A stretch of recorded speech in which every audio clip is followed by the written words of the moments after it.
bà chẳng cái này dương pra piរបៀបប្រើប្រាស់ iMacro បាទយើងអាហ្នឹងយើងរបៀប hack account បាទអញ្ចឹងយើងដើម្បី hack account បានទីមួយយើងត្រូវមានលេខទូរស័ព្ទនេះបាទលេខទូរស័ព្ទគឺយើងបានយកមកពី friend របស់ Facebook បាទនេះបាទនេះលេខទូរស័ព្ទរបស់គាត់បាទហើយទៅទៀតយើងយកលេខខ្មែរទេវីដេអូនេះខ្ញុំបានធ្វើពីវីដេអូមុនហើយបាទអញ្ចឹងយើងដើម្បីប្រើប្រាស់យើងចូលមកកម្មវិធីមួយនេះយើងឈ្មោះថា iMacro Tool បាទអញ្ចឹងក្នុងនេះវាមានextension មានចំនួនប្រហែលជា3បាទមិនប្រហែលគឺ3ដែលយើងត្រូវប្រើ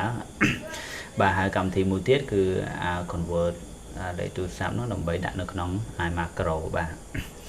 មកអញ្ចឹងយើងទៅបើក group មួយបាទអញ្ចឹងខ្ញុំចូលមកកន្លែងនេះខ្ញុំចូលមកនេះមក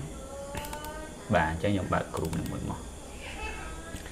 បាទអញ្ចឹងខ្ញុំចូលមកដល់កន្លែងអានេះដល់សាយក្រុង2ណាបាទអញ្ចឹងខ្ញុំចូលមកដាក់កន្លែងនេះដើម្បីស្រួលមើលបាទ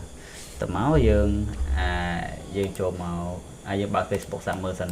ក្រុមនេះមាន Facebook ហើយនៅអញ្ចឹងណាបាទចុចម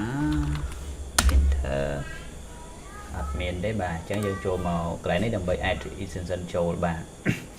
អញ្ចឹងខ្ញុំចូលមកកន្លែងនេះមកហើយយកពាក្យថា more tools ហើយតមកខ្ញុំយក extension បាទកន្លែងនេះកន្លែង develop mode នេះខ្ញុំត្រូវ enable វាមកបាទតមកខ្ញុំថយក្រោយហើយខ្ញុំចូលទៅកាន់ iMacro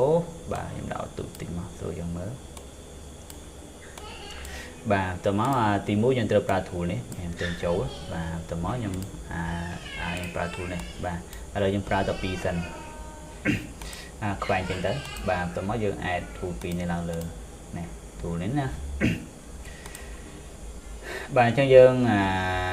យើងមកកាន់កន្លែងនេះបាទហើយវាចេញតូចប៉ុណ្្នឹងទេកន្លែងនេះគឺសម្រាប់យើងហៅ iMacro ណាបាទហើយបន្តមកខ្ញុំចូលមកកាន់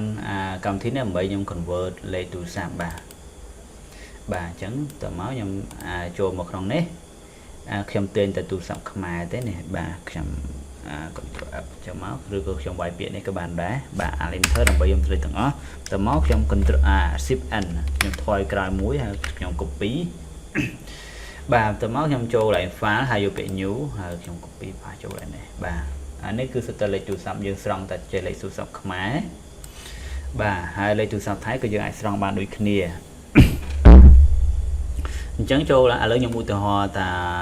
ប៉ុណ្ណេះលេខទូរស័ព្ទទេបាទអញ្ចឹងខ្ញុំចូលមកកន្លែងនេះអានឹងគឺ40លេខទូរស័ព្ទណាបាទខ្ញុំ copy ហើយខ្ញុំចូលមកកាន់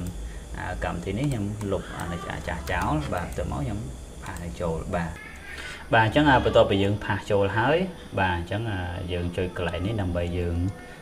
ង convert វាទៅជា code ដើម្បីយើងយកទៅដាក់ក្នុង iMacro បាទអញ្ចឹងយើងចុចកន្លែង start បាទអញ្ចឹង start ខាងលើគឺមាន user ហើយកន្លែង password គឺយើង create 3 create 1 create 2បាទpassword គឺវាចេញពីកន្លែងនេះហើយលេខទូរស័ព្ទគឺវាចេញពីកន្លែងនេះ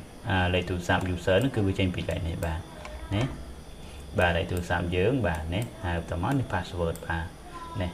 ហើយ3 second គឺវា lock ចូលម្ដងហើយមានពេលខ្លះ5 second បាទអញ្ចឹងខ្ញុំ copy កន្លែងនេះមកខ្ញុំ control A បាទខ្ញុំ copy បាទបន្តមកខ្ញុំចូលមកកាន់កន្លែង iMacro នេះបាទនៅកន្លែង iMacro យើងចូលមកកាន់ browser យើងហើយខ្ញុំចុចកន្លែងនេះដើម្បី edit បាទវាចេញទៅទាំងសារខ្ញុំប្រៃក្រុង2បាទហើយខ្ញុំលុបកូដនេះចេញខ្ញុំលុបកូដចេញទៅបាទខ្ញុំសុំលុបកូដនេះចេញបាទហើយបន្តមកខ្ញុំមកស្ដាំខ្ញុំផាសកូដយើងចូលបាទហើយ complete save បាទហើយបន្តមកយើង double click ឡើងនេះបាទអញ្ចឹងវាកំពុងតែធ្វើដំណើរវាកំពុងតែ run ចូលហើយបាទនេះអានេះឃើញ user គឺវា load ចូលហើយបន្តមកគឺវា lock ចូល password grab 1 grab 2បាទនេះបាទហើយបន្ទាប់ពីយើងបានហើយឧទាហរណ៍ណាឧទាហរណ៍ទៅបន្ទាប់ពីយើងបានហើយគឺកន្លែងfacebook.com គឺយើងត្រូវដូរចេញយើងដូរមកទៅជាកន្លែង login យើងលុបចេញហើយយើងដូរ facebook.com.hack ed គឺទួយណា ACKED hack ដើម្បីយើងទៅដូរ password ដើម្បីយើងរក្សាទុកបាទកន្លែងហ្នឹងណា ហើយបន្ទាប់មកទៀតយើងត្រូវចុចកន្លែងនេះដើម្បីយើង clear cookie វា cookie ដើម្បីយើង run ម្ដងទៀតបើយើងអត់ clear ទេវាអត់ទៅទេអញ្ចឹងណាបាទហើយមកចំណុចទៀតគឺនៅពេលដែលយើង clear cookie ហើយយើងត្រូវលុបបន្ទាត់ណាដែលយើងបាន run ហើយគឺយើងលុបចេញទៅឧមាទៅវាដាក់ដល់បន្ទាត់ទី13អញ្ចឹងយើង clear ចេញឡើងលើ clear ចោលទៅបាទហើយបន្ទាប់មកយើងចាប់ផ្ដើម play តទៀតបាទកន្លែងហ្នឹងណាបាទហើយសូមអរគុណដែលបានមើលវីដេអូរបស់ខ្ញុំបាទ